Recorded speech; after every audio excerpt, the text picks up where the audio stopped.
pas d'une façon égoïste pour nous, Mon Dieu. mais nous t'appartenons, nous faisons partie de ton peuple, nous Amen. sommes ceux que tu as appelés, nous faisons partie de ceux que tu chéris, ceux que tu aimes, ceux que tu as choisis. Oh oui, Et Seigneur. merci parce que tu nous as choisis pas juste pour être des spectateurs passifs assis sur les chaises dans l'église, mais pour être participants à ton royaume, Amen. participants à tes plans, participants à ton action, participants à tes projets, Seigneur. Merci, Seigneur. Merci, Tu oh nous mon rends Dieu. forts afin qu'on puisse accomplir notre mission pour toi, Amen. être tes serviteurs sur la terre, Oh. être des combattants, être des intercesseurs, être des prieurs, être des adorateurs puissants, Seigneur.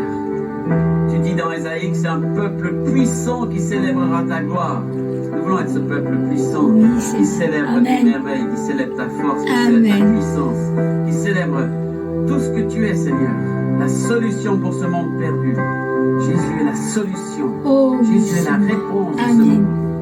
La seule réponse pour ce monde. Seigneur, même si beaucoup te rejettent, même si beaucoup te repoussent, nous savons que tu es la réponse. Et c'est ce que nous voulons proclamer ce soir. Ta puissance, ton pouvoir, ton autorité. Tu as vaincu toutes les puissances, toutes les dominations, toutes les autorités. Alléluia. Notre Dieu a triomphé. Jésus est le Seigneur et Tu as il est le triomphé à la vainqueur. croix.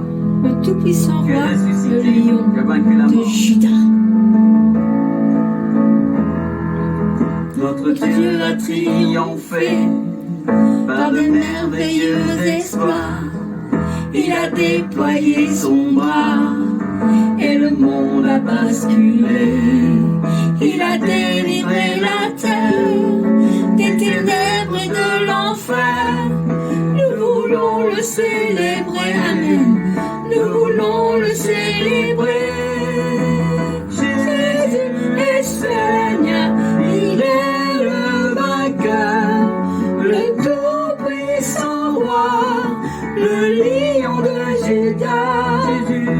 Jésus est Seigneur, il est le vainqueur, le tout-puissant roi, le lion de Juda. Notre Dieu a tout puissant, il est grand et majestueux, et c'est par son précieux sang que pour nous s'ouvrent les cieux. Nous voyons le roi de gloire, Amen, sur son trône de victoire, et nous voulons l'acclamer, et nous voulons l'acclamer. Oh, Jésus est Seigneur, il est le vainqueur, le tout-puissant roi, le lion de Juda. Oh, oh, Jésus est Seigneur, il est le vainqueur, le tout-puissant roi, le lion de Juda. Ouais.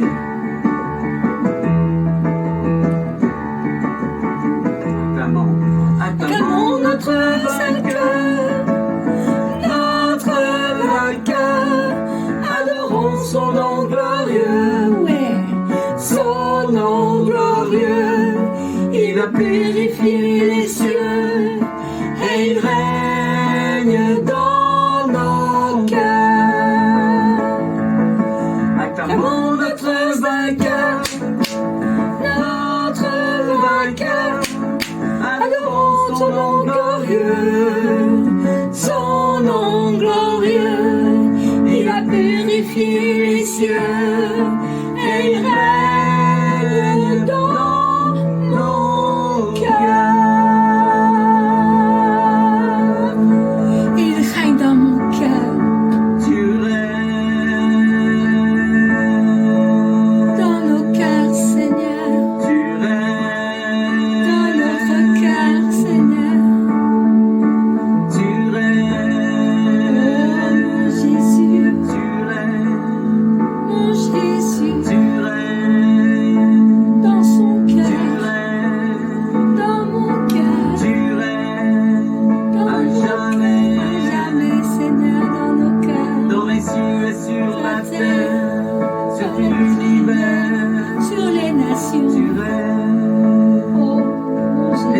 établis ton royaume par ton Église, au Amen. travers de tes enfants. Amen. Merci Jésus, Merci mon Jésus. ta lumière Oh, qui vient sur nous, Amen. ta présence Seigneur. Amen. Merci, Merci, merci. merci mon Dieu. Jésus.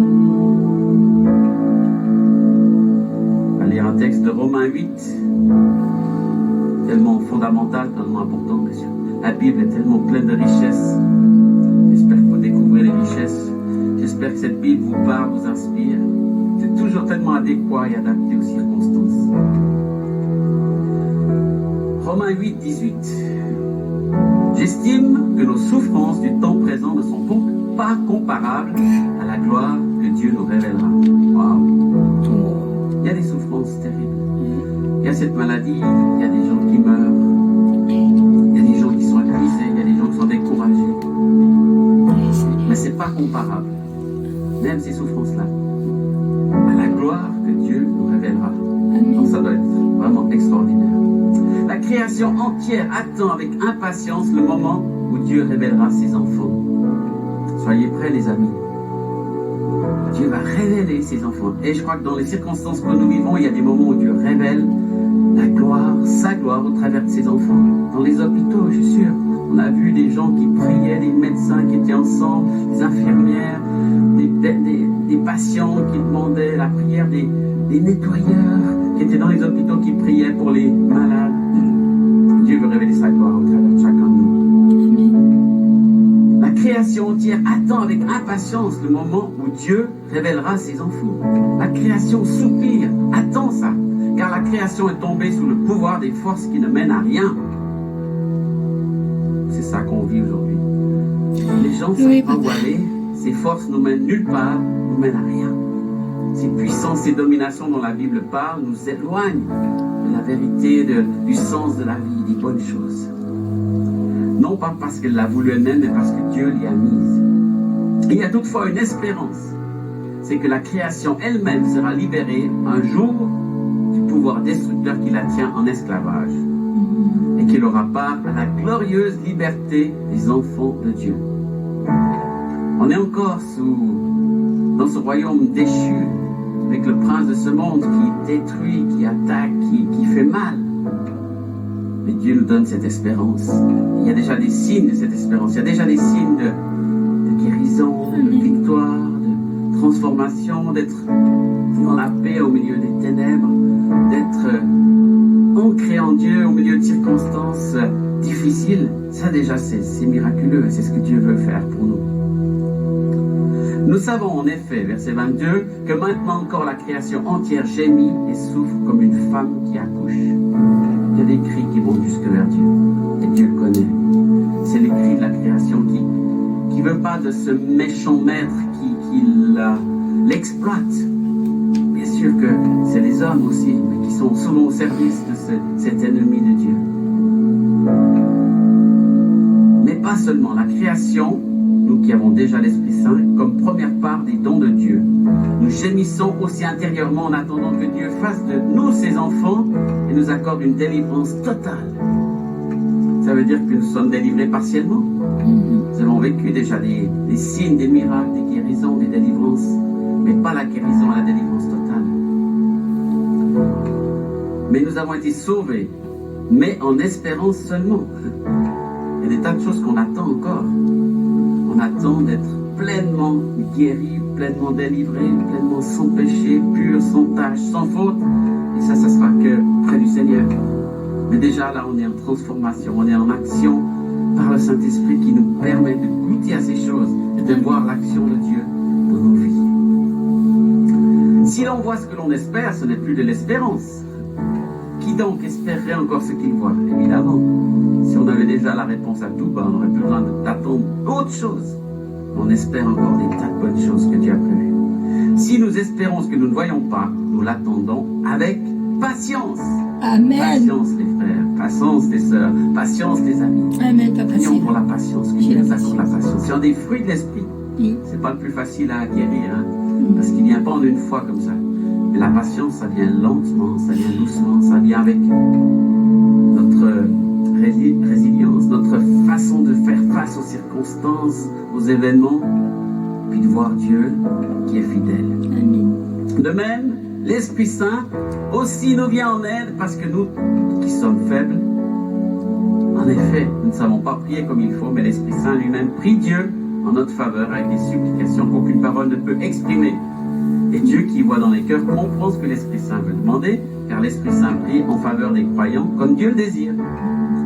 Quelle chance, quel privilège d'avoir le Saint-Esprit en nous, qui nous conduit dans nos prières, dans notre vie spirituelle, qui nous aide pour faire face à toutes ces puissances, à cet ennemi, à tout ce qui veut nous détruire, nous éloigner de Dieu. Amen.